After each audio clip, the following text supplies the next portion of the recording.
ये कहानी उस डरी हुई लड़की की है जिसकी शादी 3 महीने में तय हो चुकी है। अरे क्या रमा, क्यों उठ गई बेटा इतनी जल्दी? थोड़ी देर और आराम कर लेती ना। नहीं माँ, ठीक है, कोई बात नहीं। ये बताओ, चाय के साथ नाश्ते में क्या लोगी? अरे कैसी बात कर रही है रमा, कल तक तो तू ऑर्डर दिया करती थी कि ये खाना है वो खाना है। आज तू हमें पूछ रही है, क्यों बेटा? माँ, अब ऐसे ही बोलिए ना, क्या खाएंगी? बेसन की रोटी बना दूं दही के रायते के साथ? माँ कुछ सोचती है, फिर कहती है, अच्छा सुन, ये बता, रोहन का फोन आता है? शादी होने वाली है तेरी उससे, बात करती रहा कर। हाँ हाँ हाँ माँ, बात होती रहती है। मॉर्निंग में मैसेजेस भी डालती हूँ। अच्छा माँ, नाश्ता बना कर आती हूँ। ये बदलाव रमा में अचानक आए थे। कहाँ तो वो देर से उठती, बिस्तर पर ही नाश्ता खाना और आराम से नहाना। माँ ने बचपन से ही किसी राजकुमारी की तरह रखा। पढ़ने में होशियार और काफी सोचने वाली लड़की थी रमा। क्या बात है, आज तो नाश्ता बिल्कुल अलग बना है। ये कॉम्बिनेशन अपने घर में तो मैंने नहीं खाया। पापा, वो रोहन की मम्मी सोमवार को यही खाती है, इसलिए मैंने बनाया सीखने के लिए। ठीक नहीं लगा तो कुछ और बना देती हूँ। अरे नहीं नहीं, हमारी समधन जो खाएगी हम भी साथ बैठकर वही खा लेंगे।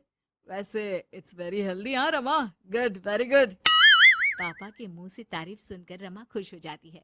वो रोहन को फोन करती है। पता है, पापा ने मेरे हाथ की नाश्ते की तारीफ की, बोल रहे थे it's very tasty Rama. Good good, सही है। अच्छा देखो, कल मम्मी पापा कुछ भी ग्रीन वेजिटेबल का खाते हैं, जैसे पालक पनीर या फिर मिक्स सलाद के साथ ब्राउन ब्रेड। तुम बना लेना कल। और हाँ, पिक्स शेयर करना, मैं माँ को दिखा दूंगा। ठीक है, भेज दूंगी। अगले दिन रमा फिर कुछ नया बनाकर रोहन को फोटो भेजती है। अपनी माँ को दिखा देना, ये मैंने बनाया है। तभी वहाँ उसकी माँ आ जाती है। ये क्या बेटा, ये हाथ कैसे चल गया तुम्हारा? अरे कुछ नहीं माँ, वो तो बस ऐसे ही। आप बताओ ना, क्या चाहिए? अरे कुछ नहीं बेटा, ला मैं हाथ में दवा लगा देती हूँ। माँ हाथ में दवा लगा रही थी कि पता नहीं रमा क्या सोच रही थी। थोड़ी परेशान सी थी। क्या हुआ रमा, क्यों परेशान लग रही हो? रोहन से कोई बात हुई है क्या? नहीं माँ, आज जो बनाया उसकी फोटो मांगी थी रोहन ने, दे तो दी, लेकिन अभी तक कोई रिप्लाई नहीं आया। माँ कुछ सोचती है, फिर रमा के फोन से उसके जले हुए हाथ की फोटो खींचकर भी रोहन को भेज देती है। अरे माँ, ये क्या कर रही हो? वो सोचेगा कि मुझे काम करना आता ही नहीं। हाँ तो सोचने देना, पढ़ाई में नहीं मिल पाता था वक्त, जितना सीखा है काफी है। वक्त के साथ ही खाना बनाना, घर संभालना, सब कुछ आ जाता है। थोड़ी देर में रमा के फोन का मैसेज बजता है। रमा के पास रोहन का फोन आ जाता है। माँ को ये खाना देखने में ही अच्छा नहीं लगा। बोल रही थी कि तुम्हें बोल दूं कि अच्छे से बनाना सीखे। ना हो तो कोई क्लास ज्वाइन कर ले, मैं पैसे दे दूंगा। और हाँ, प्लीज यार, ऐसी डरावनी जलने कटने खून खराबे वाली फोटो मत भेजा करो। जल गई क्या? तुम्हें खाना नहीं बनाना आता क्या? मुझे ब्लेम मत करो। मैंने ब्लेम करने के लिए नहीं, बस अपनी सीरियस एफर्ट दिखाने के लिए ये फोटो भेजी थी। वैसे भी मैंने नहीं, मॉम ने भेजी थी, पता नहीं क्यों। ओ यार, तुम्हारी मॉम क्यों इतना इंटरफियर कर रही है? वैसे अभी ये हाल है तो बाद में तो वो हमारे घर में ही ताक जाग करती रहेंगी।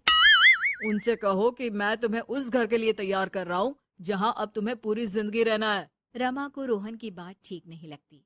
वो फोन रख देती है, लेकिन सोच में पड़ जाती है कि आखिर वो ये बात माँ को बताए कि नहीं। अब हर वक्त या तो वो रोहन का बताया खाना बना रही होती है, या उसके कहने पर उसकी पसंद की टीवी शोज, वेब सीरीज या फिर किताब पढ़ रही होती है।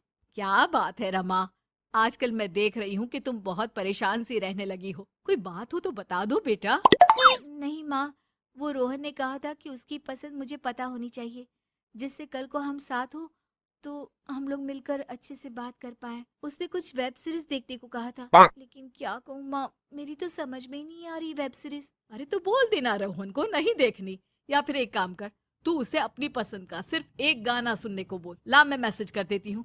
ना ना माँ, आप तो रहने ही दो। पिछली बार भी जब मैंने उसे बोला कि आपने मैसेज किया है तो वो गुस्सा हो गए थे। अच्छा, क्या बोल रहा था? यही कि माँ क्यों इंटरफेयर कर रही है, मैं तुम्हें उस घर के लिए तैयार कर रहा हूँ जहाँ तुम्हें पूरी जिंदगी रहना है। माँ अब समझ जाती है कि रोहन उसकी रीमा के लिए ठीक नहीं है। रहने दे रीमा, ये रोहन मुझे ठीक नहीं लगता। तू बोल तो मैं कोई और रिश्ता देखूं। अरे नहीं माँ, मेरे पूरे फ्रेंड सर्कल में ये बात हो गई है। नाते रिश्तेदार आस पड़ोस सभी। हाँ, ठीक है बेटा, चल कुछ दिन और देख ले। लेकिन ये मत सोचना कि यहाँ शादी नहीं हुई तो कुछ बुरा हो जाएगा। ये देखना कि इससे शादी हुई तो भविष्य कैसा रहेगा। समझी? प्यार, विश्वास और इज्जत से बढ़कर कुछ भी नहीं है। रीमा माँ की बात पर हाँ बोलकर वहां से चली जाती है। अगले रोज रोहन का फोन रीमा के पास आता है। मैंने तुम्हें एक स्किन डॉक्टर का फोन नंबर दिया है। माँ बोल रही थी कि तुम सांवली हो और दिखने में भी नैन नक्श थोड़े। एक काम करो ना, तुम इनसे अपना ट्रीटमेंट शुरू करवा लो। होप कि थोड़ी देखने लायक हो जाओ। आज तक रीमा से किसी ने इस तरह बात नहीं की थी। वो ये बात सुनकर सीधे शीशे के सामने खड़ी हो जाती है।